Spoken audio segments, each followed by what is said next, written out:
তোর বন্ধু ভাবছিলাম, তোর ভাইয়ের মতো ভালোবাসছিলাম। খারাপ কিছু করিনি ভাই, বিশেষ কর আমি ওকে বিয়ে করতে চাই। আমার ইন্টেনশন খারাপ না ভাই। বাড়িতে কেউ আছে? আপনাদের কি কোনো টাইম সেন্স নাই? দেন পার্সেল দেন। সরি, আমি ঠিক বুঝলাম না। বুঝলাম না মানে? আমি অর্ডার করেছি, আপনি পার্সেল নিয়ে আসছেন, পার্সেল দিবেন, চলে যাবেন। কিন্তু না বুঝার কিছু নাই। আপনাদের সার্ভিস এত পচা কেন? আমি যদি জানতাম আমি জীবনে অর্ডার করতাম না। 20 দিন আগে অর্ডার করেছি। একটু ফোন করে তো বললেও হয় যে আপু একটু দেরি হবে, অর্ডারটা আসতে। পার্সেল দেন, দিয়ে আপনি আপনার রাস্তা মাপেন। আনফরচুনেটলি আমি ডেলিভারি ম্যান না। তাহলে আপনি এখানে কাকে চান? যেহেতু মা কে যেন আসছে। তোর এত বড় সাহস, তুই আমার বন্ধুকে ডেলিভারি ম্যান বানা? সব জায়গায় পাকনামি তোমার করতেই হবে। ভাইয়া ব্যথা পাচ্ছি। আমার কি দোষ? উনি বলতে পারতো না সে তোমার বন্ধু? বলে নাই, কি করছে? ড্যাব ড্যাব করে তাকায় আছে। তাই বলে তুই এসব বলবি? আর তোর কি মনে হয় তোকে আমি চিনি না? খুব ভালো করছে ভাইয়া। আপনার জন্য শরবত এনেছি, নিজ হাতে বানানো শরবত। শরবত নাকি সল্টেড ড্রিঙ্ক? শরবত, কিন্তু চিনির বদলে দিয়েছি লবণ। আপনি ট্রাই না করলে তো বুঝবেন না কত ভালো হয়েছে। প্লিজ। আমি শরবত খাই না। এখনো ঘুম ভাঙে না? এই যে ঘুম ভাঙলো। আপনি জানেন, আপনি যদি মেহমান না হতেন, মা আপনাকে আজকে নবাব সিরাজউদ্দৌলা বলতো। আমার ঘুমের সাথে সিরাজউদ্দৌলা কি সম্পর্ক? যারা দেরিতে ঘুম থেকে ওঠে, মা তাদেরকে নবাব সিরাজউদ্দৌলা বলে ডাকে। তো আমি যতটুকু জানি নবাব সিরাজউদ্দৌলা তো অলস ছিলেন না। আমি এত কিছু জানি না, মা আমাকে মাঝে মধ্যে ডাকে, তাই বললাম। আপনার নাস্তা। পরোটাতে দুধ চা, এটা তো আমার অনেক প্রিয়।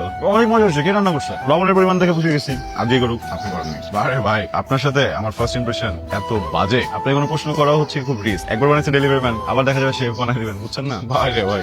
আচ্ছা বলেন তো আমার কি দোষ? আমি একটা জিনিস অর্ডার করছি আরো 20 দিন আগে। তো ডেলিভারি ম্যানরা সাধারণত বাসার সামনে এসে জিজ্ঞেস করে পাশে কি কেউ আছেন। আপনি এসে জিজ্ঞেস করছেন বাসায় কি কেউ আছেন। তো আমি ভাবছি ডেলিভারি ম্যান, কিন্তু আপনি কেন আমার বড় ভাইকে দিয়ে আমাকে বকা খাওয়ালেন? এটা কি আমার দোষ? দোষটা একদম আমার। দুধ পরে খাবেন? আমি কিভাবে খাবো? আমার হাতটা তো বন্ধ। আচ্ছা আপনি এমন কেন বলেন তো? আমরা খালি আমরা খেতে পারেন। মা বলেছে খাবারকে কখনো না বলতেন।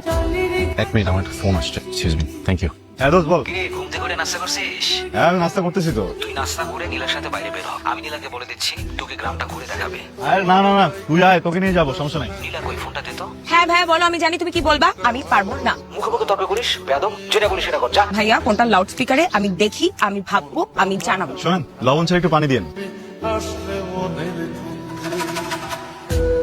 আমি কি আপনাকে তুমি বলে রাখতে পারি? আপনি শব্দটা অনেক দূরের মনে হয়। অবশ্যই রাখতে পারে। পাত্রের দুলাভাই আজকে নীলাকে দেখতে আসবে। আজই? দুদিন পরে আসলে কি হতো বলো তো? আমাদের একমাত্র মেয়ে। আজকে পাত্রপক্ষ আমাকে দেখতে আসবে। তুমি কি করবো আমি জানি না। আমি এমন একটা সিচুয়েশনে আছি, আমি আমার বাবা মাকেও কিছু বলতে পারবো না। আমি তোমাকে ছাড়া কাউকে বিয়ে করতে চাই না। আমাকে ছাড়া তোমার কাউকে বিয়ে করতে হবে না। শোনো, পাত্রপক্ষ দেখতে আসলে বিয়ে হয়ে যাবে, বুঝছো? আমি তো আছি।